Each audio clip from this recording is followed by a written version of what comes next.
राज्यसभा चुनाव को लेकर महागठबंधन में दरार नजर आ रही है। कांग्रेस द्वारा उम्मीदवार की घोषणा के बाद अब जेएमएम की दोनों सीट पर उम्मीदवार उतारने की तैयारी है। हालांकि अंतिम फैसला जेएमएम के केंद्रीय अध्यक्ष और मुख्यमंत्री हेमंत सोरेन को लेना है। ये रिपोर्ट आप देखिए।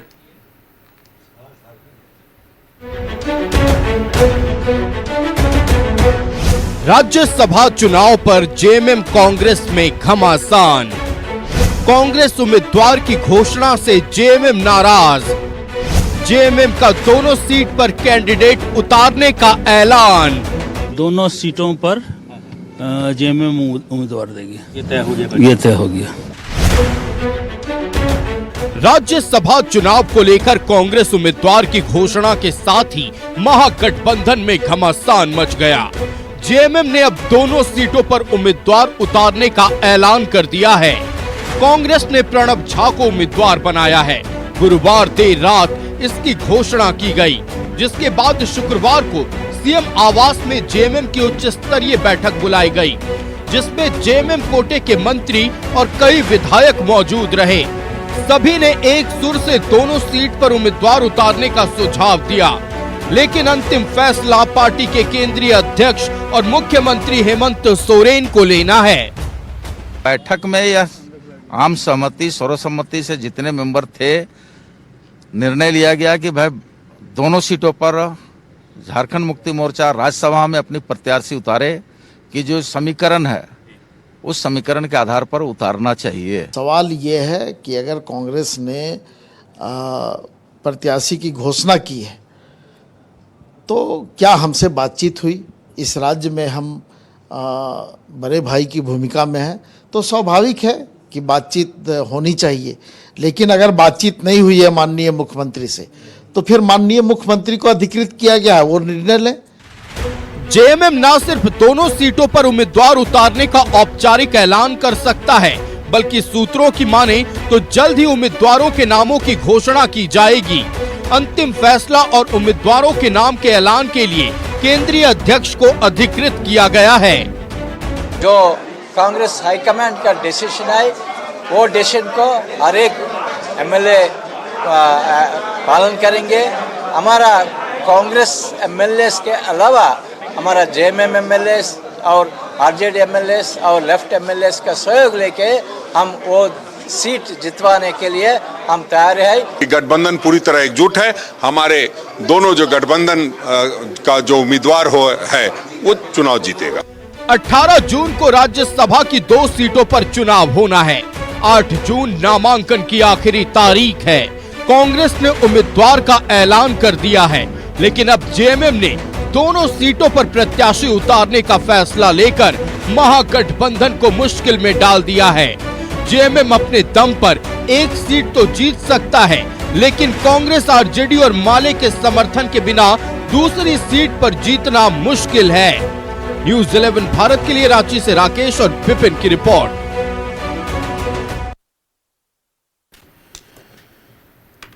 राज्यसभा चुनाव के नामांकन के लिए अब कुछ ही दिन यानी मात्र 3 दिन बचे हुए हैं, उसमें भी एक संडे बीच में पड़ जाता है।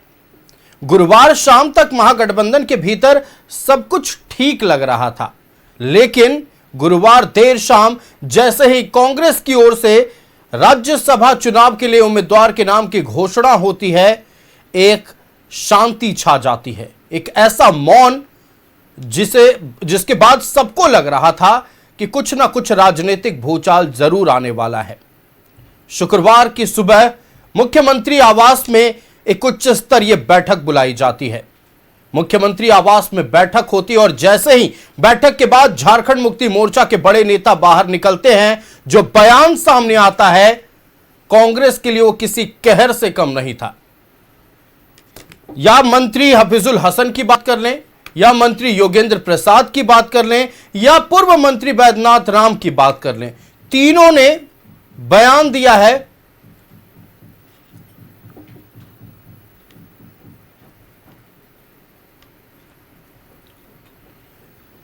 बैद्यनाथ राम और 2 मंत्रियों ने जो बयान दिया, उसके बाद अचानक से चर्चाएं तेज हो गई। बयान था कि झारखंड मुक्ति मोर्चा दोनों ही राज्यसभा सीटों के लिए अपना उम्मीदवार उतारेगा। इधर कांग्रेस के भीतर उम्मीदवार के ऐलान के बाद से लगातार बैठकें चल रही थी। कांग्रेस विधायक दल की बैठक भी चल रही है, लेकिन उसके बाद जो बातें सामने आई कि अब लग रहा है कि जैसे महागठबंधन में रार है। केंद्रीय महासचिव झारखंड मुक्ति मोर्चा के प्रेस कॉन्फ्रेंस करते हैं और बहुत कुछ बातें कह देते हैं। उनमें कांग्रेस के सांसदों पर भी निशाना साधना होता है। एक गुस्सा जो झारखंड मुक्ति मोर्चा के भीतर है इस वक्त, कांग्रेस के उम्मीदवार ऐलान के बाद से वो गुस्सा खुलकर सामने आने लगता है।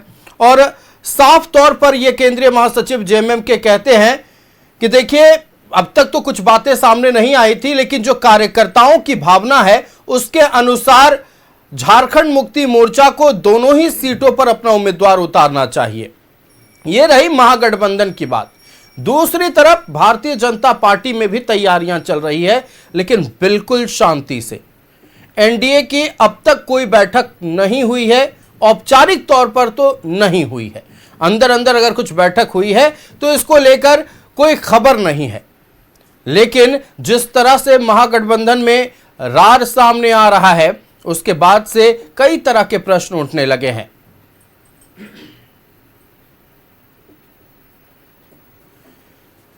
राज्यसभा चुनाव को लेकर महागठबंधन में मतभेद सामने आ गया है। जेएमएम की दोनों सीट पर चुनाव लड़ने की तैयारी है। यही नहीं, जेएमएम ने कहा है कि लोकसभा चुनाव में भी कांग्रेस ने जेएमएम की बदौलत 2 सीटें जीती थी। ये रिपोर्ट आप देखिए।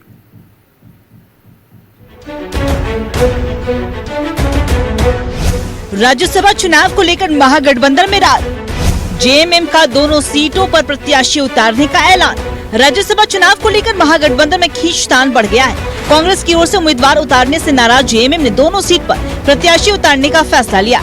जेएमएम ने कहा है कि कांग्रेस के पास पर्याप्त संख्या नहीं, ऐसे में आवेदन और निवेदन हो सकता था। फैसला हेमंत सोरेन को लेना था।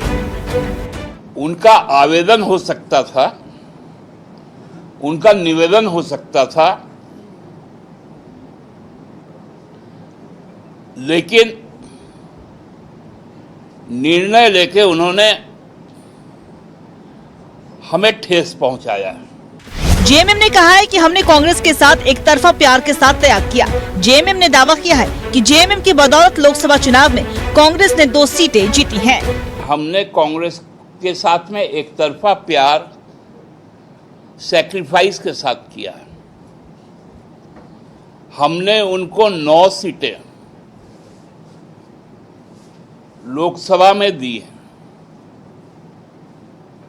और उनका जो 2 स्कोरिंग हुआ है, वो स्कोरिंग का भी वो लोग इंजर्ड बैट्समैन थे।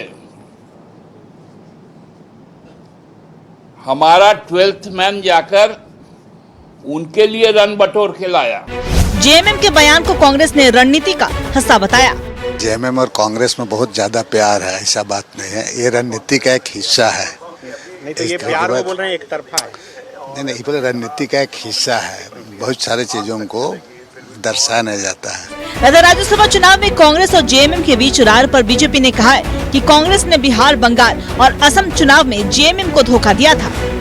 कांग्रेस के लोगों ने जेएमएम को जो अपमानित करने का काम किया है, चाहे असम का चुनाव हो, बंगाल का चुनाव हो या बिहार का चुनाव हो, झारखंड मुक्ति मोर्चा गिड़गिड़ाती रही, लेकिन कांग्रेस आज भी अपने अहंकार में जीने का काम कर रही है। एक सीट भी झारखंड मुक्ति मोर्चा को इन लोगों ने देने का जरूरत नहीं समझा, तो स्वाभाविक है कि जेएमएम के मन में नाराजगी होगी।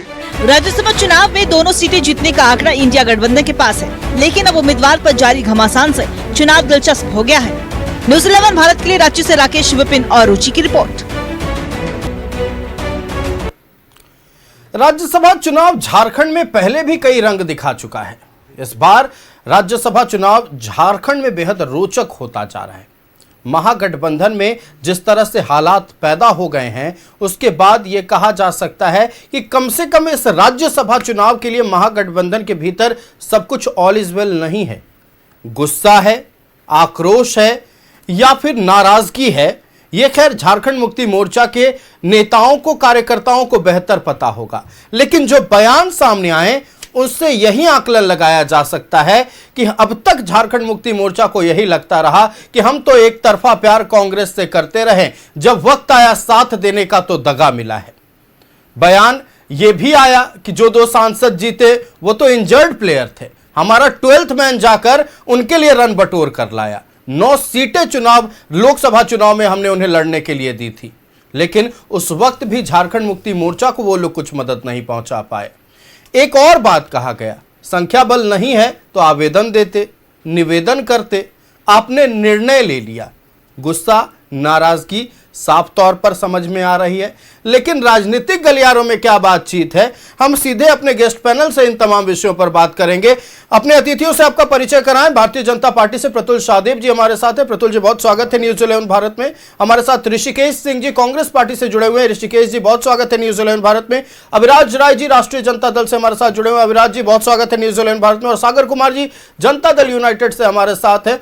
सागर जी, बहुत स्वागत है न्यूज़ 11 भारत में। सबसे पहले कांग्रेस के पास चलते हैं। एक तरफा प्यार क्या खत्म हो गया है? झारखंड मुक्ति मोर्चा के नेता प्रेस कॉन्फ्रेंस करके कह रहे हैं, कोई पोस्ट होता, कोई तंज होता तो खैर समझ में आता। सीएम आवास के बाहर 2 मंत्री निकलते हैं, कहते हैं हम तो फैसला ले चुके हैं, दोनों ही राज्यसभा सीटों पर जेएमएम अपना उम्मीदवार उतारेगा। और आपके सांसदों को सर झारखंड मुक्ति मोर्चा अब इंजर्ड प्लेयर बोलने लगी है। कैसा गठबंधन है, समझ नहीं आ रहा है। जी, गठबंधन एकजुट है, बहुमत हमारे साथ है, जनादेश महागठबंधन के साथ है और महागठबंधन की सरकार पिछले 7 साल से एकता के साथ चल रही है, जनता के लिए काम कर रही है। जहां तक राज्यसभा चुनाव का बात है तो कांग्रेस ने अपना प्रत्याशी दे दिया है और महागठबंधन दोनों सीट जीतेगी, क्योंकि महागठबंधन के पास पर्याप्त संख्या बल है। जहां तक बात अब झारखंड मुक्ति मोर्चा और कांग्रेस के गठबंधन की कर रहे हैं, तो आपने उसमें ध्यान नहीं दिया आयोग जी। प्रेस कॉन्फ्रेंस के अंतिम में सुप्रियो भट्टाचार्य जी ने कहा कि झारखंड मुक्ति मोर्चा के नेता और विधायक जो भी साथी गए थे मीटिंग में, उन्होंने अपनी इच्छा व्यक्त की और अंतिम निर्णय हेमंत सोरेन जी के ऊपर छोड़ा है। और मैं आपको जानकारी के लिए बता दूं आयुष जी कि कांग्रेस का सेंट्रल लीडरशिप, झारखंड मुक्ति मोर्चा के सबसे बड़े नेता हेमंत सोरेन जी, आरजेडी के नेता सेंट्रल लीडरशिप और लेफ्ट के सेंट्रल लीडरशिप आपस में बात कर रही है। और बात करने के बाद कांग्रेस पार्टी ने अपना प्रत्याशी उतार दिया है और कांग्रेस पार्टी का जो प्रत्याशी वो चुनाव जीतेंगे। और जहां तक अफवाह की बात है कि ये विरोध कर रहा है, झारखंड मुक्ति मोर्चा स्वतंत्र राजनीतिक दल है। जब कोई राजनीतिक दल में कोई बात आती है तो हर पार्टी के हर नेता, हर कार्यकर्ता की इच्छा होती है कि उनके पार्टी को ज़्यादा से ज़्यादा सम्मान मिले, उसमें सीट मिले, उनको जीतने का अधिकार मिले, कार्यकर्ताओं की भागीदारी मिले। लेकिन महागठबंधन में कॉमन मिनिमम प्रोग्राम के तहत चलना पड़ता है। 2024 का जब राज्यसभा चुनाव था आयुष जी, तो 2024 के राज्यसभा चुनाव में धीरज साहू जी का सीट खाली हुआ था, लेकिन उस समय झारखंड मुक्ति मोर्चा की तरफ से अहमद साहब, जो गांडे से विधायक थे, सरफराज अहमद साहब को राज्यसभा भेजा गया। लेकिन इस बार हम लोग के पास 56 विधायकों का संख्या है और जीतने के लिए 28 विधायकों की संख्या चाहिए और दोनों सीट कंफर्टेबल तरीके से हम लोग जीतने जा रहे हैं। आज कांग्रेस पार्टी के विधायक दल की बैठक चल रही है। विधायक दल के बैठक के बाद हेमंत सोरेन जी के साथ जाके मुलाकात होगी और चुनाव में कैंडिडेट देने से पहले भी आयुष जी, आपने अपने मीडिया में भी दिखाया था कि कांग्रेस के प्रभारी आदरणीय के राजू जी और तेलंगाना के डिप्टी चीफ मिनिस्टर मल्लिकार्जुन मारका जी, जो विक्रम मारका जी हैं, हेमंत सोरेन जी से जाके मुलाकात किए थे, उनको अपनी स्थिति अवगत कराए थे और अपनी भावनाओं को अवगत कराए थे। उसके बाद सेंट्रल लीडरशिप में बात हुई, तब जाके कांग्रेस ने अपना प्रत्याशी उतारा है। और मैं बता देना चाहता हूं आपके माध्यम से राज्य की जनता को भी और भारतीय जनता पार्टी और एनडीए को भी कि जो आप बिना आंकड़ा का आप उम्मीद पाले हुए हैं कि आप राज्यसभा जाएंगे, तो इस बार आपका हॉर्स ट्रेडिंग का खेल भी खत्म होगा। एनडीए धाराशायी होगी और महागठबंधन दोनों सीट जीतेगी। महागठबंधन या कांग्रेस पार्टी के भीतर, बहुत संक्षिप्त में बोलूंगा कि महागठबंधन के तरफ से ऐसा कोई बात नहीं है, लेकिन एनडीए के तरफ से जो जेडीयू के विधायक हैं, सीनियर विधायक हैं, सरयू राय जी, उन्होंने तो खुल के कहा कि भारतीय जनता पार्टी अगर अच्छा कैंडिडेट देती है तब मैं विचार करूंगा, अगर किसी कोयला माफिया को उतारिएगा तो थोड़े हम समर्थन देंगे। ये एनडीए में दिखाता है कि लोग एकजुट नहीं है, उन लोग में कोई समन्वय नहीं है, कोई आंकड़ा उनके पास जीतने का नहीं है। लेकिन आप जानते हैं कि जिस तरह से भारतीय जनता पार्टी तोड़ फोड़ खरीद फरोख्त का राजनीति में माहिर हो चुकी है, इस उम्मीद में बिना आंकड़ा के कैंडिडेट उतारने चलिए आप ही के सवाल का जवाब लेते हैं। कई सवाल हालांकि आपसे और है, कांग्रेस पार्टी से कई सवाल है मेरे, लेकिन लौटेंगे चूंकि वक्त की पाबंदी है। तो हम चलते भारतीय जनता पार्टी के पास। देखिए उनके अपने घर का मामला है, महागठबंधन के भीतर क्या चल रहा है, आप लोग इस पर बयानबाजी करने लगे। सर अपना देखिए, 24 आप लोगों के पास पूरा एनडीए जोड़कर हो रहा है, कैसे चुनाव लड़िएगा? देखिए पूरे 1 घंटे का डिबेट है, इसलिए हम लोगों को लगता है कि सबको एक दूसरे की बात स्थिर से सुननी चाहिए। आपने बिल्कुल सही कहा, उनके घर का मसला है, पर वो घर का मसला तब नहीं रहता है जब एक दूसरे को लोग विशैला सांप और नागनाथ और सांपनाथ कहने लगे। अब आप कैसे भूल सकते हैं कि किस तरीके से झारखंड मुक्ति मोर्चा के महासचिव ने कहा था कांग्रेस को कि ये विशैला सांप है साहब, इसको थोड़ा दूर भी रखना चाहिए, कब डस लेगा, ये आदत से मजबूर है। ये वीडियो अगर आप बोलें तो मैं फिर से दिखा सकता हूँ, हालांकि मुझे लगता है ये वीडियो आपको याद होगा। उसके बाद इन्होंने कहा कि झारखंड मुक्ति मोर्चा क्यों सैक्रिफाइस करेगी हमेशा, और जिस समय धीरज साहू जी का कार्यकाल खत्म हो रहा था तो कांग्रेस लाख कहती रही कि हमें फिर से ये सीट दे दीजिए, लेकिन उस समय चूंकि सरफराज अहमद साहब ने सीट खाली की थी गांडे की, तो उनको जेएमएम ने भेज दिया। इसी तरीके से महुआ मांझी जी का भी कैंडिडेचर एक सुबह मुख्यमंत्री जी ने घोषित कर दिया था। उस समय ये भी घोषणा हुई थी कि दिल्ली दरबार से कांग्रेस के एक बड़े नेता लड़ना चाहते हैं चुनाव, अब तो उनका निधन भी हो चुका है। तो ये सब कुछ अगर गठबंधन में ठीक होता, अगर इनके बीच का बात होता तो हम कभी टिप्पणी नहीं करते। पर आप देखें जिस तरीके की टिप्पणियां हो रही है, आज से 1 हफ्ते पहले तेलंगाना के माननीय उप मुख्यमंत्री आए थे, कांग्रेस के वरिष्ठ नेता भी आए थे, दोनों ने मुख्यमंत्री जी से मुलाकात की। तो क्या कहा था, बहुत फेमसली निकल कर आयुष मुख्यमंत्री आवास से कि मुख्यमंत्री जी ने 2 दिन का समय लिया। वो 2 दिन का समय बीतते बीतते 6 दिन का समय हो गया, मुख्यमंत्री जी की तरफ से कोई घोषणा नहीं हुई। फिर इनके प्रभारी सांगठनिक कामों से भी आए थे, तो उन्होंने भी कहा था मैं इस मुद्दे को देख रहा हूँ, लेकिन कोई घोषणा नहीं हुई। फिर कांग्रेस ने एक तरफा प्रणव झा जी को, जिनका हम लोगों ने नाम नहीं सुना था, झारखंड की राजनीति में हो सकता है वो बड़े नेता हों, बोकारो के रहने वाले जैसा बताया गया, दिल्ली में रहते हैं, तो वो हो सकता है कि यहीं के रहने वाले हों, लेकिन ऐसे आम कांग्रेसी भी बहुत कम हैं ऐसे जो उनका नाम जानते हैं। खैर ये कांग्रेस का आंतरिक मामला था, कैंडिडेट उनको चूज़ करना था, लेकिन कैंडिडेट उन्होंने बिना जेएमएम के सहमति के चूज़ कर दिया। कल रात से ही जेएमएम के तेवर रल्क हो गए थे। और आप देखिए आज जो बैठक हुई उसके बाद सुदीप सोनू जी, जिनको डिफैक्टो कैबिनेट में हेमंत सोरेन जी और कल्पना सोरेन जी के बाद सबसे पावरफुल मिनिस्टर कहा जाता है, उन्होंने कहा साहब कि हम 2 सीटों पर चुनाव लड़ेंगे। उन्होंने ये नहीं कहा कि कार्यकर्ताओं की क्या इच्छा है क्या नहीं है, और कांग्रेस ने सही नहीं किया, कहा कि हम हमेशा सैक्रिफाइस क्यों करेंगे। उन्होंने उदाहरण दिया कि 5 सदस्य जब राजद के थे तो हमने प्रेमचंद गुप्ता जी को भेज दिया था राज्यसभा, तो क्या हमेशा हम ही सैक्रिफाइस करें। ये माननीय सुदीप कुमार सोनू जी का बयान था। उसके बाद हफीजुल हसन साहब ने बजाबता सब चैनलों में चला उनका बयान कि हम लोग दोनों सीटों पर लड़ेंगे। और आज झारखंड मुक्ति मोर्चा के जो महासचिव हैं उन्होंने क्या साहब, उन्होंने कोई कसर नहीं छोड़ी। कैसा गठबंधन, गठबंधन में आपस में धर्म निभाया जाता है। गठबंधन में उन्होंने क्या कहा झारखंड मुक्ति मोर्चा ने साहब कि कांग्रेस को निवेदन करना चाहिए, निवेदन शब्द। साहब गठबंधन में आप समान पार्टनर है ना, ठीक है, एक दल को ज्यादा सीटें आई हैं, कांग्रेस को कुछ कम सीटें आई हैं, पर वो निवेदन क्यों करेंगे, वो तो हक से मांगेंगे और आवेदन दे, जैसे एप्लीकेशन दे, जैसे कोई सरकारी ऑफिस में बहाली की प्रक्रिया चल रही है। ये कैसा लैंग्वेज था, ये अहम दिखाता है, ये दिखाता है कहीं ना कहीं उनकी झारखंडी अस्मिता जो है झारखंड। और कांग्रेस के सांसदों को इंजर्ड प्लेयर बोल देना। अब आप सोच लें, कांग्रेस के सांसद जो हैं अच्छा बेहतर काम कर रहे हैं भाई।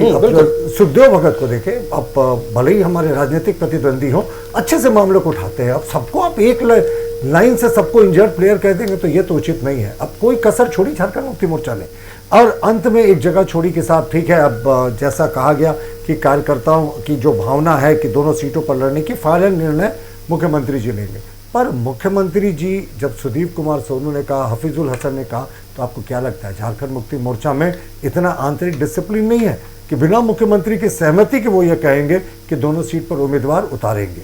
तो ये जाहिर तौर पर गठबंधन में ऑल इज नॉट वेल। इसी तरीके से मघी और अंगिका भाषा पर देखें, पहले जो स्टेलमेट चल रहा था, बल्कि कुछ मेजॉरिटी लग रही थी कि मघी और अंगिका को इंक्लूड करने वाले दीपिका पांडे जी, राधाकृष्ण किशोर भारी पड़ रहे हैं, तो 2 और मंत्रियों को इंक्लूड कर दिया गया, हफीजुल हसन साहब को, शिल्पी नेहा तिर्की को, जो कांग्रेस की थी। और अब जो है मेजॉरिटी हो गई कि साहब मघी और अंगिका को वहां रखा जाए। ये मैं उदाहरण इसलिए दे रहा हूं कि ये झारखंड मुक्ति मोर्चा के नेतृत्व वाली सरकार है, या गठबंधन का कोई वैल्यू नहीं मुझे लगता है। अगर वैल्यू होता तो सबसे पहले तो विशैला सांप कभी आपने सुना है कहते हुए अपने गठबंधन के साथी को, और ऐसा नहीं था, रिपीट किया, साहब कहा कि थोड़ा दूरी रखते हैं इस विशैले सांप को, कब वो गर्दन में डस दे कुछ नहीं हो सकता। तो ये जो इनके बीच में अंतर विरोध चल रहा है, ये झारखंड के लिए अच्छी बात नहीं है। लेकिन आपको पता है प्रतुल जी, साफ तौर पर अगर देख लिया जाए तो दो भाइयों की जो लड़ाई हो रही है, हालांकि अभी वर्बल तौर पर ही हो रही है, शाब्दिक लड़ाई है, लेकिन इस लड़ाई के बीच एक जो सबसे छोटा भाई है वो टेंशन में आ गया। मैं बस एक लाइन अपना बता दूं, भारतीय जनता पार्टी अपना उम्मीदवार देगी। हम बात कर रहे हैं इस समय से लेकर कल रात के बीच में हमें पूरी उम्मीद है घोषणा हो जाएगी, और नहीं भी होगा तो सोमवार तक का लास्ट नॉमिनेशन का दिन है। हम पक्का चुनाव यहाँ लड़ रहे, बीच में ही अफवाह उड़ी, झारखंड मुक्ति मोर्चा ने बाकायदा प्रेस कॉन्फ्रेंस कर दिया, हम चुनाव नहीं लड़ने जा रहे। और साहब जो कहते हैं संख्या बल हमारे फेवर में नहीं है, हम हॉर्स ट्रेडिंग करना चाहते हैं। भारत के लोकतंत्र का एलिफेंट ट्रेडिंग, हॉर्स ट्रेडिंग भी नहीं था, उसको कैसे भूल सकते हैं जब नरसिम्हा राव की सरकार को बचाने के लिए 3 करोड़ रुपए रिश्वत दिए गए थे झारखंड मुक्ति मोर्चा के सांसदों को, और वो बेचारे भोले झारखंडी सांसदों ने पैसा कोटा की एक बैंक में कैश जमा कर दिया था। बाद में वो फंस गए थे, सजा हो गई थी, लेकिन सुप्रीम कोर्ट ने कहा कि ये भीतर की कार्रवाई है, कुछ कार्रवाई नहीं होगी। बाद में सुप्रीम कोर्ट रिव्यू कर रही है कि हम आएंगे, इस पर भी बात करेंगे। और फाइनल लाइन हम लड़ेंगे, वो हॉर्स ट्रेडिंग नहीं था। और क्या हुआ था साहब, जब कर्मवीर बौद्ध चुनाव लड़ रहे थे हरियाणा से, तो संख्या उनके पास भी नहीं था, वहां हमारी सरकार थी। इंडियन नेशनल लोकदल के 2 विधायकों ने वोट नहीं दिया, कांग्रेस के उम्मीदवार थे, वो जीत गए। तो भाई सबको लड़ने का अधिकार है, संविधान देता है। देखिए, लोकतांत्रिक प्रक्रिया है, लोकतंत्र में सबको चुनाव लड़ने का अधिकार है, ये बात सच है, लेकिन आरोपों पर भी बात करेंगे। फिलहाल राष्ट्रीय जनता दल के पास चलते हैं। अभिराज जी, सबसे ज्यादा टेंशन पता है किसे होता है जब दो भाइयों की लड़ाई होती है? मतलब बड़ा भाई और मंझला भाई लड़ रहा होता है तो छोटा भाई को टेंशन हो जाती है, हम किसका साथ दें। मतलब आप समझ गए होंगे मैं क्या बोलना चाह रहा हूँ। देखिए, टेंशन होने का कोई बात नहीं है। बड़ा भाई मंझला भाई का लड़ाई, ये लड़ाई नहीं है, ये एक मतलब एक सहमति है, एक विचार है। तो विचार में मतभेद होता है तो उसका हल भी निकल जाता है। अगर कोई 2 भाई आपस में विचार व्यक्त कर रहे हैं, कुछ देर के लिए उनका विचार नहीं मिल रहा है, विचार मतभेद हो रहा है, तो ऐसा नहीं मानना चाहिए कि वो अंतिम फैसला है और अब वो लड़ाई है और उसका फैसला आ गया कि अब दोनों में नहीं बनेगा। इसीलिए अभी कुछ बिगड़ा नहीं है, आगे रास्ता निकल जाएगा, हमारे को यही उम्मीद है। और छोटा भाई हम राष्ट्रीय जनता दल, हम क्यों टेंशन में होंगे? हमें अपने दोनों बड़े भाई पे भरोसा है कि उनका जो केंद्र नेतृत्व है वो अच्छा एक मार्ग निकाल लेंगे, बीच का रास्ता निकाल लेंगे। और छोटे भाई को भी अपना इंडिपेंडेंट, उसका भी कुछ वजूद होता है, तो वो भी अपना मत दे, ये कुछ विचार व्यक्त कर सकता है, अपना रास्ता बना सकता है। इसीलिए डरने का कोई बात नहीं है। और उसका ये है, मैं उसका ये बात रख दूं आपके सामने कि हमारा विधायक दल का बैठक हो चुका है और हमारे चारों जो विधायक हैं उस बैठक में मौजूद थे। हमारे प्रदेश अध्यक्ष वो भी विधायक हैं, वो तो मौजूद थे ही, और सभी विधायक मौजूद थे। विधायक दल के नेता के नेतृत्व में, श्री सुरेश पासवान जी के नेतृत्व में बैठक संपन्न हो गया है। और सुरेश पासवान जी ने क्लियर बोल दिया है कि हमारा जो भी अब जो फैसला लेना है केंद्र नेतृत्व लेगा, आदरणीय श्री लालू प्रसाद यादव जी लेंगे और कार्यकारी अध्यक्ष तेजस्वी यादव जी लेंगे। और वो लोग ऊपर के जो नेतृत्व है, हमको उन पे पूरा भरोसा है, जैसे ऊपर से जो भी आदेश आएगा। तो होता है ना, जैसे देखिए जेडीयू विधायक एनडीए में कह रहे हैं कि अगर मन लायक ठीक बढ़िया विधायक रहेगा तब वोट करेंगे। ऐसा कोई स्टैंड राष्ट्रीय जनता दल का नहीं है कि किसी को बुलाइए वोट कर देंगे, वो वाला सीन है नहीं। किसी को क्या, हमें अपने केंद्र नेतृत्व पर भरोसा है। हमने अपने बात को रख दिया है, केंद्र नेतृत्व को पहुंचा दिया है। केंद्र नेतृत्व भी अपने अनुसार सभी चीज़ों के देखभाल करेंगे, उसमें देखेंगे कि क्या सही है क्या गलत है, और फिर हमें जहां निर्देश देंगे हम उसका पालन करेंगे। इसमें कोई फॉरवर्ड का कोई बात नहीं है। चलिए चलते जनता दल यूनाइटेड के पास। सागर जी, आपको पता है और पूरे जनता दल यूनाइटेड को पता है कि इस बार के राज्यसभा चुनाव में एक एक वोट कीमती है। एक भी वोट इधर उधर घसका नहीं तो जो टेंशन पहले से है 4 सीटों की कमी वाला, वो 5 में बन जाएगा। ऐसे में सरयू राय कह देते हैं कि हमारे मन लायक कैंडिडेट होगा तब वोट करेंगे, तब साथ देने का सोचेंगे। बहुत टेंशन है क्या एनडीए के भीतर, खासकर प्रत्याशी को? एक लाइन जोड़ दे, पर सरजू राय जी ने यही कहा था, माननीय सरजू राय जी ने, कि केंद्रीय नेतृत्व का फैसला अंतिम होगा। हाँ, ये लाइन ये भी सही बात, बिल्कुल। देखिए आयुष, जेडीयू एनडीए की अलायंस पार्टी है और हमारा अलायंस पैन इंडिया है। राज्यसभा चुनाव में किसको समर्थन करना है, इसमें कोई कंफ्यूजन हमारे पार्टी के अंदर नहीं है।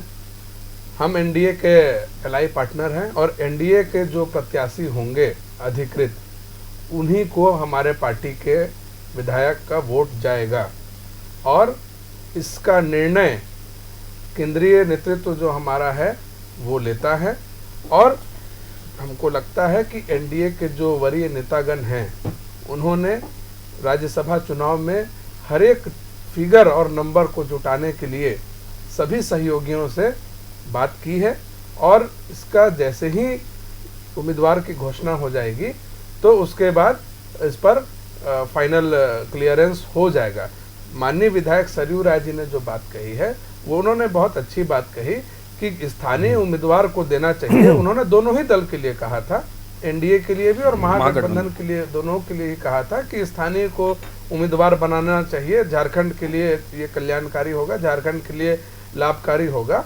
और उन्होंने ये बात कही थी कि अगर कोई अच्छा व्यक्ति नहीं होगा तो वो विचार करेंगे, लेकिन फिर भी अंतिम फैसला पार्टी के शीर्ष नेतृत्व को लेना है। और मुझे पूरा विश्वास है कि पार्टी हमारी एनडीए के जो अधिकृत प्रत्याशी हैं उन्हीं को पार्टी के विधायक का वोट मिलेगा। हाँ, देखिए जाहिर तौर पर चूंकि देखिए आप लोगों के गठबंधन की बात है और हमेशा ये देखा है कि कम से कम देखिए आंतरिक जो भी विवाद रहे हों या फिर किसी एक पहलू पर लेकर आप लोगों का मन नहीं भी एक साथ बैठ पाता हो तो अंदर में बातचीत होती है।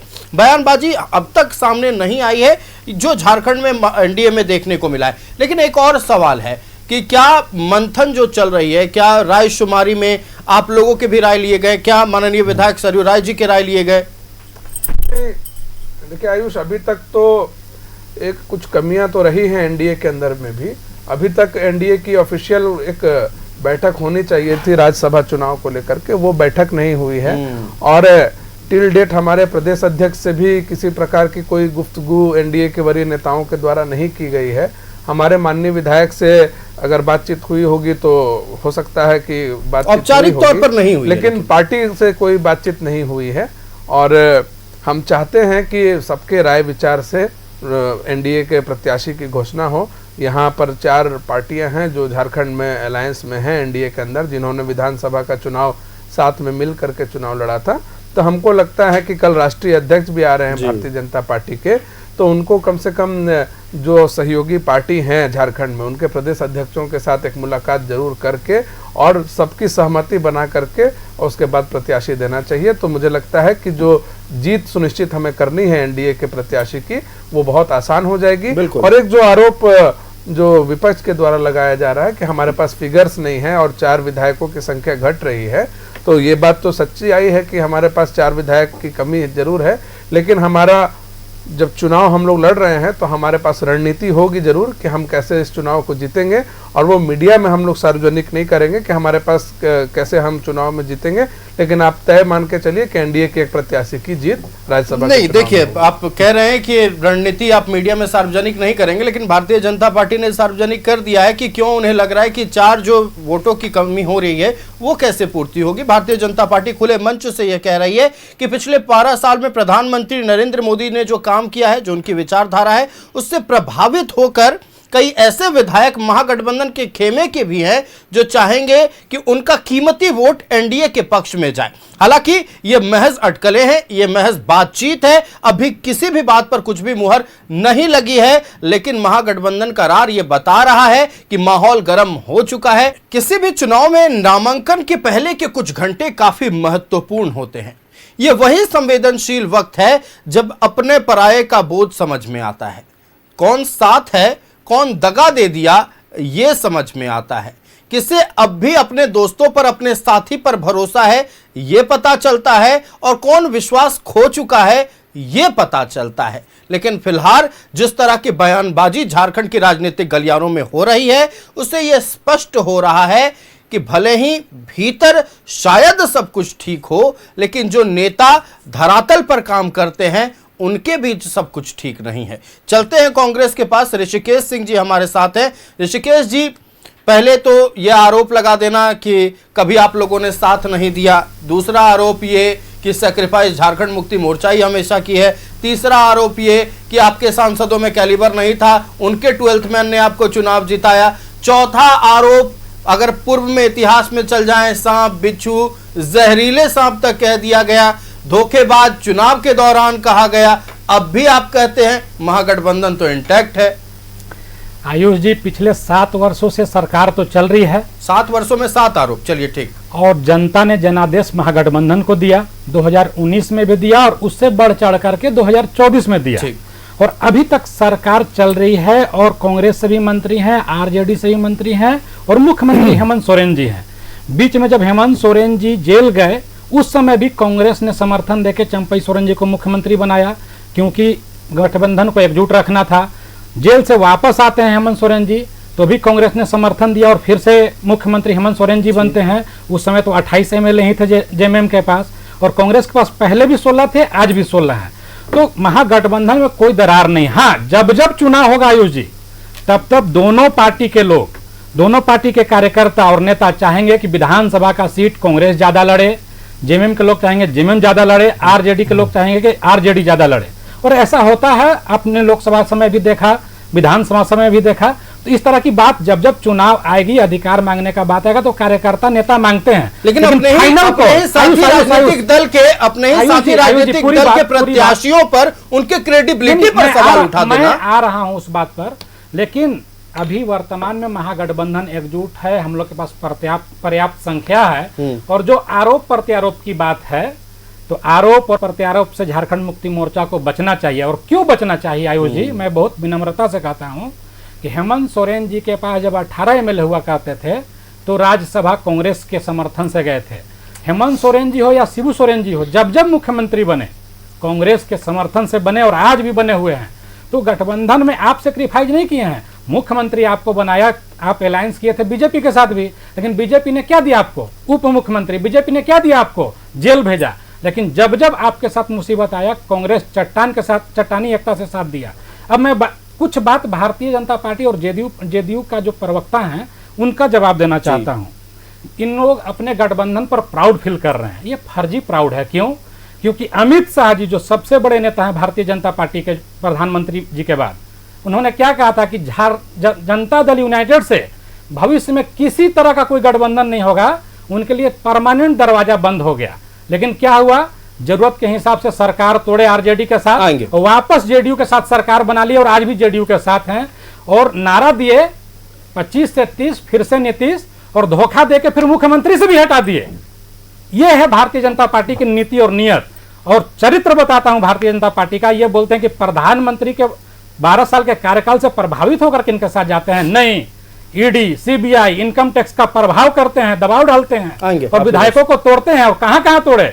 महाराष्ट्र का सरकार तोड़े, मध्य प्रदेश का सरकार तोड़े, कर्नाटका का सरकार तोड़े, कोई प्रभाव से नहीं गया था। ईडी, इनकम टैक्स और सीबीआई का दबाव बना के अब सरकार तोड़ते हैं। झारखंड में भी कोशिश किए, लेकिन झारखंड की जनता और झारखंड का महागठबंधन का सरकार दोनों उनको करारा जवाब देके बैरंग वापस किया था, मोदी जी को, शाह जी को और एनडीए का स्ट्रेटजी को। और ये क्या कर रहे हैं? प्रणव झा जी के बारे में आयुष जी मैं बताना चाहता हूं। बिल्कुल, आपके उम्मीदवार बताइए जनता को। प्रणव झा जी के बारे में बहुत सारे सवाल उठ रहे हैं। मैं बताता हूं कि प्रणव झा जी कांग्रेस पार्टी के छात्र संगठन एनएसयूआई से आए हैं, यूथ कांग्रेस होते हुए आए हैं। यूथ कांग्रेस में जब थे तो झारखंड की राजनीति करते थे। फिर पार्टी ने उनके कार्य से खुश होकर के दिल्ली में मीडिया कोऑर्डिनेटर बनाया था। फिर मीडिया डिपार्टमेंट का डिप्टी चेयरमैन थे भारतीय राष्ट्रीय कांग्रेस पार्टी के। उसके बाद राष्ट्रीय सचिव बनाया गया और जब मल्लिकार्जुन खड़गे जी आदरणीय राष्ट्रीय अध्यक्ष बने तब उनको अपना सलाहकार नियुक्त किया और कम्युनिकेशन का इंचार्ज बनाया मल्लिकार्जुन खड़गे जी ने। और प्रणव झा जी कांग्रेस पार्टी के एक सम्मानित नेता और कार्यकर्ता हैं, जमीनी नेता हैं, कोई धन कुबेर नहीं है। और कांग्रेस पार्टी ने झारखंड कांग्रेस के कार्यकर्ता इस उम्मीदवारी के नाम से खुश हैं। झारखंड आला कमान ने जो निर्णय लिया, एक एक नेता और कार्यकर्ता उस निर्णय के साथ है और खुश है। और एक साधारण कार्यकर्ता को टिकट मिला, इससे खुशी की बात क्या है? इससे उम्मीद जगती है कार्यकर्ताओं में कि आप निरंतर मेहनत करेंगे, ईमानदारी से मेहनत करेंगे तो आपको भी आने वाला समय में पार्टी अच्छे से अच्छे पद पर सुशोभित करेगी। और प्रणव झा जी कोई धन कुबेर नहीं है और इस बार वो साबित करेंगे कि भारतीय जनता पार्टी जो जोड़ तोड़ की राजनीति के चक्कर में है, एक साधारण कार्यकर्ता उनको हरा करके आईना दिखाने का काम करेगा। आएंगे आपने प्रणव झा जी के बारे में जो तमाम कंफ्यूजन थे और जो जानकारी का अभाव कई लोगों को था, उस बारे में आपने तमाम जानकारी दे दी। प्रतुल जी, पिछले दिनों या पिछले सालों जो दरारें पड़ी हैं आप लोगों के एनडीए गठबंधन में, उन दरारों को कुरेदने का काम कांग्रेस पार्टी ने किया। ये कह दिया कि मंच से भी भाषणबाजी हुई, लेकिन अंतिम में क्या हुआ, आप मिल गए। देखिए, इनके प्रत्याशी हैं, उनके बारे में ज़्यादा कोई टिक्का टिप्पणी करने का मुझे अधिकार नहीं, पर मैं निरंजन पासवान जी जब युवा कांग्रेस के अध्यक्ष हुआ करते थे अलग राज्य की लड़ाई में, उस समय से मैं यूथ कांग्रेस को देख रहा हूँ। मैंने कभी प्रणव झा जी का नाम सक्रिय रूप से नहीं देखा, हो सकता है मिस कर गया हो, पर मैं भी राजनीतिक रूप से जागृत व्यक्ति हूँ। अगर वो यहाँ की राजनीति कर रहे होते तो मैं अवश्य जानता। खैर, नहीं, दिल्ली से उनका कॉल था, उन्होंने भेज दिया। ऐसे भी कांग्रेस दफ्तर में पहले ये तो कोई सम्मानित नेता है, टाइप करने वाले आर.के. धवन साहब बड़े पद पे चले गए थे, तो वहाँ उनकी मर्जी है साहब, वहाँ हमारा मर्जी चलता नहीं। और जहाँ तक साधारण कार्यकर्ता की बात करते हैं, तो एक साधारण गरीब परिवार से व्यक्ति जो था वो देश का प्रधानमंत्री बना था। तो मणिशंकर अय्यर ने क्या कहा था साहब, जब प्रधानमंत्री पद के उम्मीदवार थे, कह रहे प्रधानमंत्री पद का उम्मीदवार क्या बना रहे चाय वाले को, आइए कांग्रेस अधिवेशन में चाय बेचिए। तो इस तरह की बातें ये सोचते हैं साधारण कार्यकर्ताओं के बारे में। और दूसरी बात है कि राज्यसभा के चुनाव के बारे में आते हैं, और उससे पहले जो तमाम तरह की बातें इन्होंने कही हैं, जो यहाँ पर कि सब कुछ ठीक है, टीका टिप्पणी ऐसा जेएमएम को नहीं करना चाहिए। साहब, जेएमएम ने तो इनको बार बार राजनीतिक हैसियत दिखाया है, और जेएमएम ने स्पष्ट कर दिया साहब, कितनी बार जेएमएम के पीठ में खंजर भोंकिएगा। अब आप देखिए, ये अलायंस धर्म निभाने की बात कर रहे थे। हमारे साथ शिवसेना चुनाव लड़ी थी, उसको ये चुरा कर ले गए थे, महाराष्ट्र में सरकार बना ली थी। बाद में शिवसेना ओरिजिनली वापस आई, सुप्रीम कोर्ट ने अपहोल्ड किया और उनका जो सिंबल था वो इनको दे दिया। और ये जिस तरीके की बातें करते हैं बाकी लोगों के लिए भी, टीएमसी के लिए भी इन्होंने ऐसे ही कहा था कि साहब टीएमसी ठीक है, कुछ नहीं होगा। ममता बनर्जी जो इंडिया अलायंस की है वो एक बहुत मजबूत सीढ़ी है। आज देखिए, टीएमसी ओरिजिनल टीएमसी जो है उसको प्रतिपक्ष के नेता का दर्जा मिल गया। और अलायंस पार्टनर्स का कभी अगर इनका रिकॉर्ड सुनना हो कांग्रेस का ना, तो एक बार जरा डीएमके के स्टालिन साहब के नब्ज को टटोल लीजिए। क्या कहा था उन्होंने, बड़े फेमसली कहा था कि साहब हम इनके साथ नहीं बैठेंगे, क्योंकि इन्होंने दगाबाजी की एक रात पहले तक हाथ उठाकर एक साथ हमारे साथ फोटोग्राफ खिंचाया कि साहब हमें प्रतिपक्ष में बैठने का मैंडेट मिला है। और दूसरे सुबह पता नहीं कौन सी रात इनकी कटी, दूसरे सुबह नया सवेरा हुआ, टीवीके के गोदी में जाकर बैठ गए पांचों, और हमारे साथ चुनाव लड़े थे। तो ये तो अलायंस पार्टनर्स को जिस तरीके से इन्होंने खंजर भोंका है, मुझे लगता है कांग्रेस का जो हाथ का छाप है ना, उसमें एक खंजर भी पकड़ा देना चाहिए कि किस तरीके से अलायंस पार्टनर्स के पीठ में इन्होंने खंजर भोंकने का काम किया है। हम लोग लौटते हैं साहब, जो ये कह रहे हैं ना बातें, आयुष 4 वोटों की बात आप क्यों करते हैं बार बार। मैं 2-3 दिन से आपको बोल रहा हूँ, सिर्फ 1 वोट का डिफरेंस है। अगर किसी को 28 वोट आ जाते हैं, 28 वोट आ जाते हैं तो दोनों जीत जाएंगे। पर जैसे ही 27 वोट आता है दूसरे कैंडिडेट को, सेकंड प्रेफरेंस और थर्ड प्रेफरेंस भी होता है, वो तीनों आ जाते हैं। और वो इतना टेक्निकल विषय है कि शायद मैं आधे घंटे में भी आपको नहीं समझा पाऊं कि जो तीसरा जो कैंडिडेट होगा, अगर 3 कैंडिडेट होते हैं तो उसका वोट पूरा हट जाएगा, उसका वोट शिफ्ट कर जाएगा जो सेकंड नंबर का कैंडिडेट है, जो और उसमें उसके जो वोट का वेटेज है उसको कैलकुलेट करने का एक फॉर्मूला होता है। उसके लिए विशेषज्ञ आते हैं, वो हम यहाँ स्टूडियो में बैठकर आपको समझा नहीं सकते हैं। तो हमारा मानना है कि जो चुनाव लड़ने का सबको हक है, और देश में जो कहते हैं कि साहब हम डिस्टेबलाइज करते हैं, तो सबसे ज़्यादा अमित शाह जी का बयान था लोकसभा में, फ्लोर ऑफ द हाउस में, कि 100 बार से ज़्यादा चुनी हुई सरकारों को कांग्रेस की गवर्नमेंट, सेंट्रल गवर्नमेंट ने राज्य सरकारों को डिसमिस किया है धारा 356 का दुरुपयोग करके। तो ये होता है कि किस तरीके से। देखिए 1967-68 तक कोई डिसमिस नहीं होता था आयुष, क्योंकि उस समय केंद्र में भी कांग्रेस की सरकार हुआ करती थी, राज्यों में भी कांग्रेस की सरकारें हुआ करती थी। फिर उसके बाद कांग्रेस में सिंडिकेट बना, जिन्होंने फिर इंदिरा गांधी अलग हुई, उसके बाद कई राज्यों में हंग असेंबलीज हो गई, कहीं विपक्ष की सरकारें थी। फिर उसके बाद दोनों जो चुनाव थे राज्यों के और केंद्र के एक साथ होते थे। उसके बाद से जो सरकार को डिसमिस करने का जो चला सिलसिला वो कभी खत्म नहीं हुआ। तो इसीलिए मुझे लगता है जेएमएम जो है वो बहुत फूक फूक कर पिएगी। और इन्होंने क्या कहा था, सुप्रिया भट्टाचार्य के आपने एक बयान को आपने नहीं सुना, उन्होंने कहा कि साहब झारखंडी अस्मिता को ललकारा है कांग्रेस ने, मिल बैठकर जो थी सीटों की घोषणा करने की, हम लोगों ने घोषणा की थी कि सीटों की घोषणा होगी, लेकिन एक तरफा घोषणा कर दी। अब हम दोनों सीटों पर लड़ेंगे, सब कार्यकर्ताओं की भी यही भावना है। अब आज रात में क्या होता है, कल रात में क्या होता है, लेकिन कांग्रेस आज की बैठक पर बहुत कुछ नहीं, लेकिन आयुष कभी भी हमारे गठबंधन और अलायंस पार्टनर्स में कभी भी प्रॉब्लम हो तो हमने कभी किसी को विशैला सांप नहीं कहा। उन्होंने तो कांग्रेस को विशैला सांप कहा और कहा दूर रखिए। और दूसरी बात देखिए, अलायंस पार्टनर्स, अलायंस निभाने का हमसे बड़ा क्या उदाहरण है। आजसू के साथ ठीक है 2019 के चुनाव में हमारा अलायंस नहीं हुआ, नहीं तो हमेशा अलायंस होता रहा। और आजसू को हमने अपनी सिटिंग सीट गिरिडीह दे दी थी, हटाकर अपनी सिटिंग एमपी को। उसके अलावा एकनाथ शिंदे साहब के जो संख्या थे विधायकों की हमसे आधी थी, लेकिन हमने फिर भी परिस्थिति कारण उनको मुख्यमंत्री बनाया। माननीय नीतीश कुमार जी अपनी राह खुद नहीं, ऋषिकेश जी मैंने नहीं टोका, माननीय नीतीश कुमार जी का कोई जो है वो राह तय नहीं कर सकता। वो स्टेट्समैन है, ऐसे नेता बिरले पैदा होते हैं और उन्होंने खुद चुना कि वो अब केंद्र की राजनीति में अपना सहयोग देंगे, अपर हाउस जाएंगे जहां वो कभी नहीं जाए थे। क्या हमारी क्या हैसियत, किसी दूसरे दल की क्या हैसियत कि जिस व्यक्ति ने लालू के जंगल राज से नीतीश कुमार जी ने बिहार को निकाला था, उनको कोई दूसरा बताएगा कि आपको जीवन में क्या करना है। तो इसीलिए ये सारी बेबुनियाद बातें हैं। भारतीय जनता पार्टी बहुत स्ट्रांगली यहां चुनाव लड़ेगी और सिर्फ सेकंड प्रेफरेंस और थर्ड प्रेफरेंस वोट के लिए एक वोट का फासला है। हमें पूरी उम्मीद है। और देखिए यहाँ आयुष, मैं बार बार कहता हूं, ये टेक्निकलिटी समझिए कि यहाँ व्हिप जारी नहीं होता, क्योंकि ये वोटिंग बाहर होती है, तो कोई बाध्यता नहीं होती पार्टी का किसी को वोट देने की। तो हमारे उम्मीदवार स्वतंत्र हैं जाने के लिए, जो जिस दल के कैंडिडेट नहीं है। जिस दल के कैंडिडेट हैं वहां हम नहीं जाएंगे, लेकिन जिसके कैंडिडेट नहीं है वहां जाकर हम आग्रह कर सकते हैं। आग्रह करना तो संविधान में भी दिया है। अनुच्छेद 327 जो है वो साफ कहता है, ऋषिकेश मैंने एक बार नहीं टोका, संविधान जो है वो हमें हक देता है चुनाव लड़ने का, और हम लड़ रहे हैं। अब आयुष को बोले मेरे समय में ना बोले, यही आपसे आग्रह है। चलिए ऋषिकेश जी सवाल का जवाब दे दीजिए, फिर मैं अभिराज जी के पास जाऊंगा। 30 सेकंड। तो निवेदन है कि आप बराबर समय दें। बिल्कुल, समय में थोड़ा पक्षपात हो रहा है। दूसरी नहीं, बात बिल्कुल नहीं कि आप भारतीय जनता पार्टी के प्रवक्ता बोल रहे थे, नीति और नियत और चरित्र दिखा रहे थे। सरकार तोड़ते हैं ये लोग, मुख्यमंत्री बनाते हैं, फिर दोबारा जब चुनाव लड़ते हैं, सत्ता में आते हैं तो मुख्यमंत्री से हटाते हैं। वही शिंदे जी हो गए, शहीद कर दिया शिंदे जी को। नीतीश कुमार जी को क्या बोला, नारा था, फ्लेक्स में नारा लिखा रहता था। जदयू के प्रवक्ता से आप पूछिएगा अगर नारा मैं गलत बता रहा हूं तो। 25 से 30 फिर से नीतीश, क्या हुआ? 25 में सरकार बनी और नीतीश फिनिश हो गए, मुख्यमंत्री से हट गए। ये इनकी नैतिकता दिखाती है। जिसके साथ भारतीय जनता पार्टी का गठबंधन हुआ उसको ठगने का काम करती है भारतीय जनता पार्टी। हम लोग आते फिलहाल राज्यसभा चुनाव पर बात कर लेते हैं, चलते हैं अभिराज जी के पास। चलते हैं अभिराज जी, देखिए आप लोगों ने मन जो भी बना लिया हो, यानी राष्ट्रीय जनता दल ने जो भी मन बना लिया हो, भारतीय जनता पार्टी के जो भी उम्मीदवार होंगे वो आरजेडी के पास भी अब जाएंगे, तमाम विधायकों से वोट की अपील भी करेंगे, और ये लोकतांत्रिक प्रक्रिया है, ये सबको समझना होगा।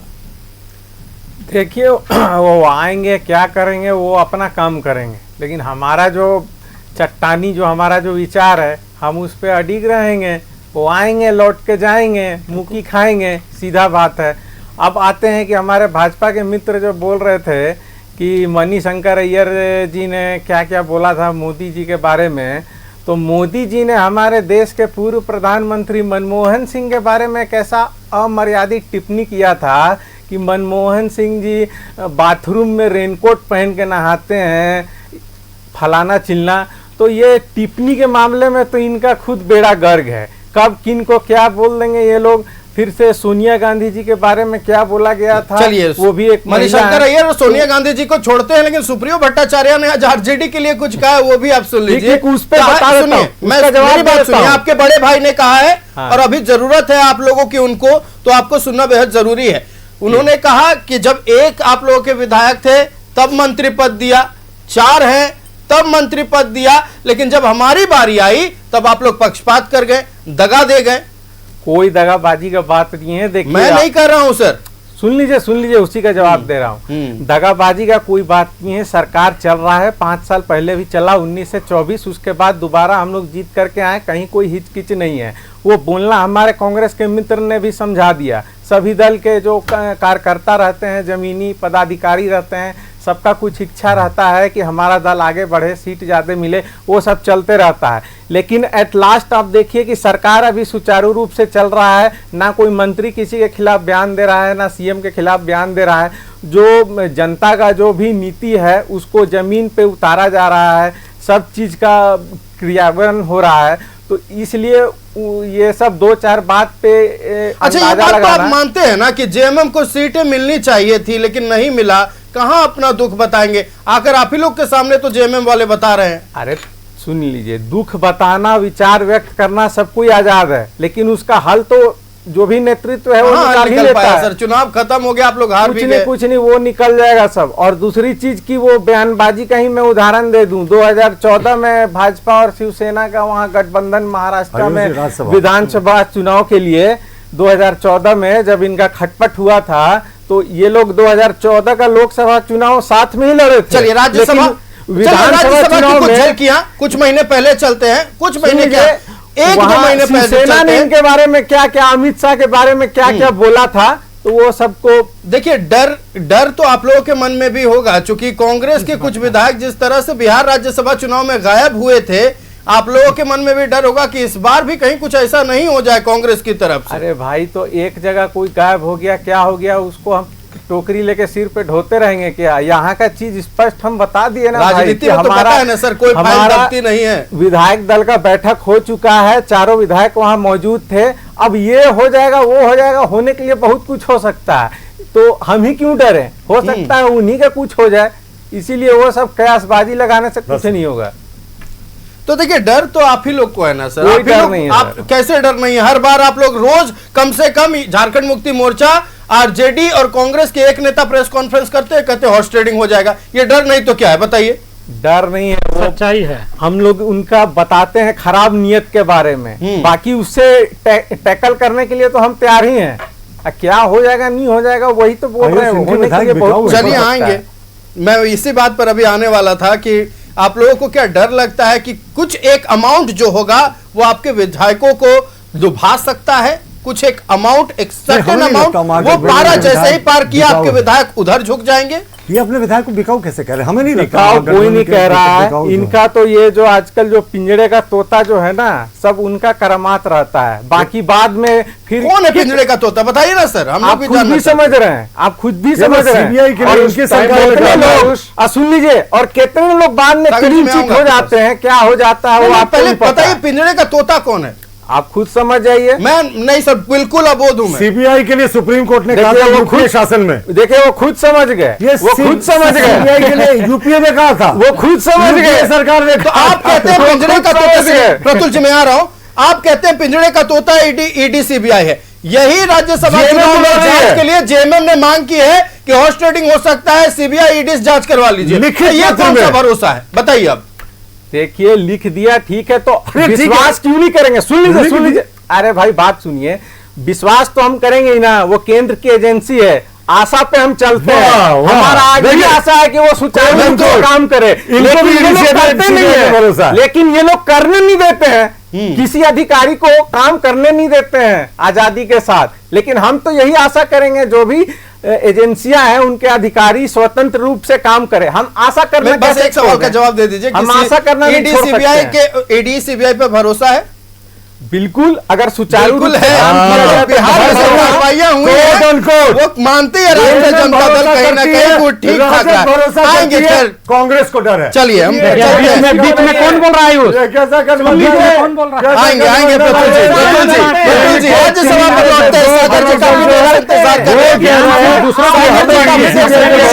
ऋषिकेश जी मेरी बात सुनिए, प्रतुल जी कभी नहीं बोला है कि वो भरोसा नहीं करते हैं, भरोसा वो भी करते हैं, लेकिन आप उनके कामकाज में दखल अंदाजी डालते हैं। कांग्रेस की तरफ से ना बोले, आपको भरोसा ये अच्छी बात है, जेएमएम को भरोसा अच्छी बात है, कांग्रेस को भरोसा नहीं है। अब गठबंधन में कहा यूनिलामिटी? ऋषिकेश आएंगे, सागर जी थोड़ा जवाब सुन लेते। ईडी सीबीआई भरोसा नहीं है सर? ईडी सीबीआई और इनकम टैक्स का जिस तरीके से दुरुपयोग हो रहा है आयुष जी पिछले 10-12 वर्षों में, उसका मैं आंकड़ा बताता हूं, बीच में डिस्टर्ब करेंगे प्रतुल जी मैं आपके इस सवाल का जवाब लूंगा, मैं आपके इस सवाल का जवाब लूंगा। वक्त की पाबंदी तुरंत कंप्लीट करने दीजिए। सागर जी से भी ज्ञान भूल गए, सिर्फ एक लाइन, सिर्फ मैं जोड़ रहा हूं, आप अभी ज्ञान बांट रहे थे कि बीच में। अच्छा चलिए, इन सबसे इतर एक आखिरी सवाल का जवाब, इन सबसे इतर, इन सबसे ईडी सीबीआई सर अभी वक्त नहीं है, चूंकि ईडी सीबीआई टॉप स्ट्रेटजी है जिसको आप मेरी बात सुनिए, उसको रोकने का मेरी बात सुनिए, और ये बीच में टोका टोकी का आदत नहीं। मेरी बात सुनिए सर, मुझे टोकने दीजिए, मेरा अधिकार है। सुनिए, अगर जिस तरह से झारखंड मुक्ति मोर्चा बोल रहा है कि वो 2 उम्मीदवार उतारेंगे, एक कह रहे हैं आप लोग उतार देंगे, अगर ये पूरी तरह से फिट बैठ जाता है, 2 और 1 तीनों उतर जाते हैं, तब क्या करेगी कांग्रेस पार्टी? ये बताइए। आयुष जी आप अलग हैं सर, आप अनुमान मत लगाइए। महागठबंधन से 2 प्रत्याशी उतरेंगे, दोनों जीतेंगे, पर्याप्त संख्या बल है हमारे पास, और दोनों प्रत्याशी महागठबंधन के जीतेंगे। लाख कोशिश कर ले भारतीय क्या आपको लग रहा है कि झारखंड मुक्ति मोर्चा के जितने नेता की ओर से बयान आ रहा है ये प्रेशर पॉलिटिक्स है? मैं बता दूं आयुष जी कि central leadership to central leadership बात होगी। कार्यकर्ता क्या बोलते हैं, नेता क्या बोलते हैं, केंद्रीय महासचिव क्या बोलते हैं, ये कोई मायने नहीं रखता है। मतलब नहीं होता। आयुष जी, मैं जो बोल रहा हूं उसको आप सीरियसली लीजिए। हाँ। कांग्रेस पार्टी के राष्ट्रीय अध्यक्ष आदरणीय मल्लिकार्जुन खड़गे जी, झारखंड मुक्ति मोर्चा के केंद्रीय अध्यक्ष हेमंत सोरेन जी और आरजेडी और लेफ्ट के सीनियर नेता जो निर्णय लेंगे वही फाइनल होगा। कार्यकर्ता, नेता और विधायक क्या बोलते हैं कोई मायने नहीं रखता है, उनकी अपनी इच्छा है, स्वतंत्र है, लोकतंत्र में आजादी है, वो बोलेंगे। मंत्री और केंद्र पार्टी के केंद्रीय महासचिव के बयान का कोई महत्व नहीं है। लीडरशिप की बात कर रहा हूं तो आप मंत्री और विधायक और कार्यकर्ता की बात कर रहे हैं। अगर हेमंत सोरेन जी अगर ये बयान देंगे, उच्च स्तरीय बैठक बुलाई, मेरी बात सुनिए, जो उच्च स्तरीय बैठक बुलाई गई थी वही 4-5 कोर कमेटी के मेंबर वहां थे, तो बाहर निकलने के बाद बयान कौन देगा? आप अपनी बात को किसी और की जुबान में मत डालिए। अंतिम में सुप्रियो भट्टाचार्य जी ने क्या कहा कि अंतिम निर्णय हेमंत सोरेन जी लेंगे। ये ऑप्टिमिज्म कांग्रेस पार्टी का बहुत अच्छा लगता है। सागर जी के पास चलेंगे, सागर जी के पास चलेंगे। तमाम बुरी बातों को छोड़कर एक जो अच्छी बात सुप्रियो भट्टाचार्य ने कही वो आप लोगों के लिए अच्छा लग गया। चलिए एक लाइन मेरा भी आयुष कि जब अंतिम निर्णय माननीय मुख्यमंत्री हेमंत सोरेन जी को लेना था तो कांग्रेस ने उम्मीदवार क्यों दे दिया? चलिए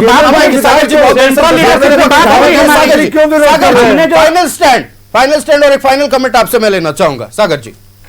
नहीं, देखिए, हम लोगों ने तो स्पष्ट कर दिया है कि हम लोग एनडीए के पार्ट है और एनडीए के प्रत्याशी को चुनाव जिताने के लिए हम लोग प्रतिबद्ध हैं। जहां तक बात है महागठबंधन के लोगों की, तो साथ में जहर पीते हैं और जहरीला सांप भी बोलते हैं, एक दूसरे के प्रति उम्मीदवार भी देने का काम करते हैं और उसके बाद में फेंका फेंकी, आरोप प्रत्यारोप भी करते हैं। जब राज्यसभा पर आप जब राज्यसभा पर आप बात कर रहे हैं तो चले जा रहे हैं नीतीश कुमार जी पर, बिहार पर, एक आदमी चल जा रहा है, एक आदमी चल जा रहा है।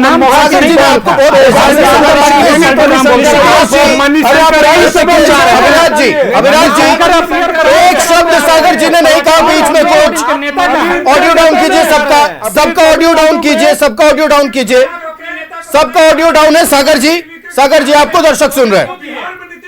अपने चेहरा पर वोट मांगे और चले गए राज्यसभा, जनता को धोखा देते हैं आप। दो साहब बोल रहे हैं और जहर भी साथ में जाकर के पी रहे हैं। इनमें नैतिकता की कमी है, बिल्कुल नैतिकता का अभाव है। और मैं आज आपके चैनल पर बोल दे रहा हूं कि 3 उम्मीदवार महागठबंधन से खड़े होंगे, 2 उम्मीदवार झारखंड मुक्ति मोर्चा के और एक। चलिए देखिए, अब भविष्यवाणियों का दौर भी शुरू हो गया है। अंतिम कुछ घंटे नामांकन के पहले के बचे हुए हैं। बेहद रोचक, बेहद संवेदनशील, राजनीतिक गलियारों की तपिश बढ़ाने वाला ये वो वक्त जब महागठबंधन के भीतर या किसी भी गठबंधन के भीतर कितना साथ सबका है, कितना एक दूसरे पर विश्वास है, यह खुलकर सामने आता है। लेकिन कल सुबह की किरण जब निकलेगी तो तमाम झारखंड मुक्ति मोर्चा कांग्रेस के कार्यकर्ताओं की नजर टिकी होगी कि कल सुबह का किरण क्या खबर लेकर आती है। क्या झारखंड मुक्ति मोर्चा के नेता जो बयान दे रहे हैं कि दोनों ही सीट पर हम अपना उम्मीदवार उतारेंगे, वो सच होने वाला है कि यह सब महज एक प्रेशर पॉलिटिक्स का हिस्सा है। अब चूंकि कांग्रेस ने अपने उम्मीदवार का ऐलान कर दिया है तो वो बैकफुट पर अभी तक तो नहीं लग रहा है कि वो जाएंगे, मतलब अभी भी कुछ भी स्पष्ट नहीं है। एनडीए को अगर बात कर लें तो भारतीय जनता पार्टी के राष्ट्रीय अध्यक्ष नितिन नवीन कल आने वाले हैं। यह भी संभावनाएं हैं कि कल उधर भी यानी एनडीए के खेमे में भी सब कुछ ठीक हो जाएगा, सब कुछ तय हो जाएगा, लेकिन अभी कहीं कुछ तय नहीं है। हम अपने अतिथियों का धन्यवाद करते हैं। आप तमाम राजनीतिक दलों से आए और अपने विचार रखें और गंभीर विषय पर अपनी बात रखें। आप सभी का बहुत शुक्रिया। तो 11 स्पेशल में फिलहाल इतना ही। मुझे दीजिए इजाजत। देखते रहिए न्यूज़ 11 भारत। नमस्कार।